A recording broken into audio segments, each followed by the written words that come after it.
What sounds like fiction but is actually a real historical event. A Chinese emperor once ran in circles around a pillar to escape an assassin. He survived. That wasn't just a Chinese emperor. That was Qin Shi Huang, before he united China and became the first emperor in all its history. Searched him up, and his third assassination attempt was fascinating to me. A man swore vengeance against him, and hired a strongman assassin. He equipped this strongman with a heavy metal cone that weighed 160 pounds. The strongman, along with another, waited on a mountain top by a route they knew Qin Shi Huang would take. They saw the carriage, and the strongman hurled the cone and shattered the carriage completely. The thing is, Qin Shi Huang traveled with two identical carriages for this purpose. The assassin destroyed the first, but Qin was in the second. The assassin and his accomplice escaped in spite of a manhunt searching for them. Was an interesting read. Added details. Yup, and that guy who swore revenge ended up being one of the 3 top officials advising the future founder of the next dynasty in his turf wars. Chinese history really does read like fiction sometimes. Some guy in Australia decided he wanted to hunt rabbits, but rabbits don't live in Australia, so then he released like 12 in his backyard, and now Teresa ducked ton of rabbits in Australia. Similar thing happened with goats. Dr. 3 goats turned into 5,250,000 on an island, so they went in and killed them all. It's crazy, but this video by Real Life Lore talks about it. To clear things up, the island had a lot of animals not found anywhere else that were starving due to the goats eating all their food. 2. So turns out it was actually 250,000 goats, not 500,000. 3. This was in Australia. The Glasgow Ice Cream Wars. 6 people died in a turf war over ice cream van routes. They were dealing heroin out of the vans. I love my city so much. As the plane lands in Glasgow, passengers are reminded to set their watches back 25 years. Frankie Boyle. The difference between Edinburgh and Glasgow is that if you see a man with a golf club in Edinburgh, he is going to play golf. In 2007, a paraglider got trapped in the updraft of 2 joining thunderstorms and lifted to an altitude of 10 kilometers. She landed 3.5 hours later about 60 kilometers north of her starting position, having survived extreme cold, lightning and lack of oxygen. In the 1800s, there were street vendors in Egypt who sold ancient Egyptian mummies. Just lined them up on a street corner and sold them like they were umbrellas on a rainy day. English tourists would buy them to display as oddities. If only they were displayed. Smithsonianmog.com. Thanks for the silver. Now I know what horrors I have to find to get the upvotes. They were also crumbled up and used in pigments for paint, i.e. mummy brown. n.wikipedia.org. Wikimummy brown. Holy crap, they stopped using mummies for the pigment in the 1960s. Because that's when the supply ran out. A town in France nearly danced itself to death in 1518 because of a dancing plague. For the lazy, here's the wiki page on this. And also, here's a second article about it. As the dancing plague worsened, concerned nobles sought the advice of local physicians, who ruled out astrological and supernatural causes, instead announcing that the plague was a natural disease caused by hot blood. However, instead of prescribing bleeding, authorities encouraged more dancing, in part by opening 2 guild halls and a grain market, and even constructing a wooden stage. The authorities did this because they believed that the dancers would recover only if they danced continuously night and day. To increase the effectiveness of the cure, authorities even paid for musicians to keep the afflicted moving. The strategy was a disaster. After those policies were applied, the illness underwent a dramatic growth. Performing dances in more public spaces facilitated the spread of the psychic contagion. Good strategy, guys.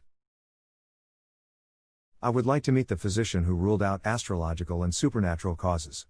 Okay guys, I checked, and it's for sure not enchantment by the devil. It's also not the dance god Terpsichore, nor is it the alignment of Mercury and the moon. Also, I am pretty sure it's not a witch, nor is it a warlock.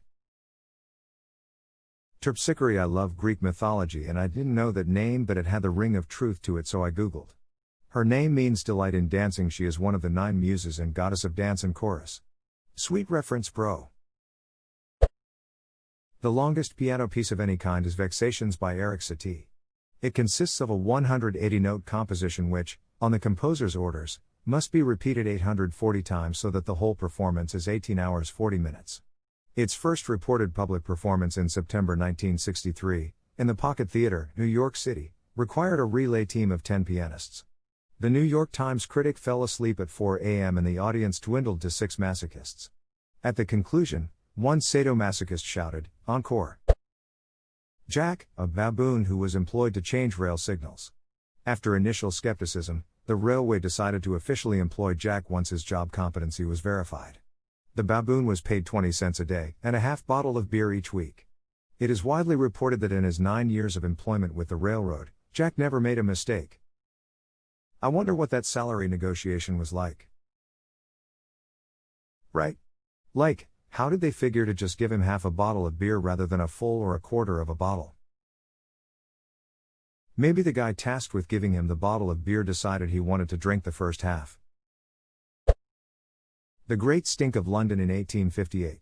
One summer the heat dried up the River Thames, where all the human waste went, and an unbearable smell pervaded throughout the entire city. All Parliament representatives were eventually coerced out of their homes outside of London to convene and solve the issue. Much to the citizens' glee, Parliament was held in their building on the bank of the River Thames, resulting in one of the fastest Parliament decisions ever made to reform the London sewer system. Edit grammar. And the guy they had designed the system did it so well, the bulk of his planning is still in place today. With modern improvements, edit few modern improvements. Return of Napoleon. An army was sent to intercept him, and they ended up fighting for him. If it were shown in a movie, most people would have considered it cheesy and unrealistic. The rise and fall of Alexander the Great. Never lost a battle in his life, conquered the whole known world, and only stopped because his soldiers were tired. And then died of the flu when he was like 32. Honestly, his life should be a vaccine commercial. No matter how great you are, vaccines will save your life. The town of Rothenburg ob der Tauber in Germany, one of the country's oldest and most preserved cities. Essentially, during the 30 Years' War, the Catholic army wanted to destroy the town because they resisted the church. Count von Tilly, sounds like a Monty Python name, was going to destroy the town, but as a gesture of peace the town offered him a mass, 3.25 liters, of local wine. He declared that if anyone in the town could drink the mass of wine in one go, he would spare the town and move on. Then someone just walked up and did it. So the army left. Much later during World War II, when the US was performing air raids, someone in the White House knew of this town and pleaded that we do not destroy it. So it has been saved from 2 wars, all because one guy chugged a bunch of wine. Edit. Apparently there was some damage done in World War II, but I don't know if it was bombed. It's also not one of the oldest cities but one of the most preserved. I just posted from memory from my German culture and history class in college. Thanks for the feedback. That's a solid excuse for alcoholism, Hans. Don't you think you've had enough? We would all be dead with that attitude, Ingrid. The entire Taiping Rebellion.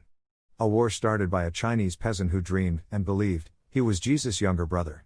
Although poor, the first thing he did was have a giant demon-slaying sword forged. Took over a city. Asked the British why they wouldn't pay him tribute as the new head of their faith. Engaged in total war with the Qing. Applied pseudo-communist policies like abolishing private property. Separated women and men from ever interacting, and sent the women to the front lines. Over 20 million people died, with some estimates as high as 40 million. It was the 4th deadliest conflict in human history. It killed more people than World War I. Only World War II, transition of the Ming, and Qin conquest of the Ming were deadlier. The first thing he did was have a giant demon-slaying sword forged. Took over a city. This is great. Over 20 million people died. Yeah, the entire thing was this is going to be also. Oh. That's bad. During World War II the Polish army conscripted a bear. Wikipedia. Oh man, you're selling this short. They didn't conscript Wojtek, they enlisted him when command specifically said they couldn't take him when they deployed. The bear was given rations, a bunk, even beer and cigarettes just like any other soldier, and he actually served in the field. The unit was responsible for distributing munitions like artillery shells, and Wojtek, and I am not joking here, would help them move crates. The bear would literally pick up 100 pounds crates of shells by himself and stack them up where they needed to go. Wojtek was not a mascot enlisted for giggles, the bear was a soldier. Edit, my first ever gold. Thanks everyone. I'm glad you all liked hearing about Wojtek. I just love telling people about him. It's one of my favorite stories. He also reportedly discovered and cornered a spy at one point. Imagine the spy's terror when that happened. None of his training ever included fighting a ducking bear soldier. God, I hope he had a uniform, because in my mind he does and it's hilarious. I'm pretty sure I remember reading that they gave him a standard issue uniform hat.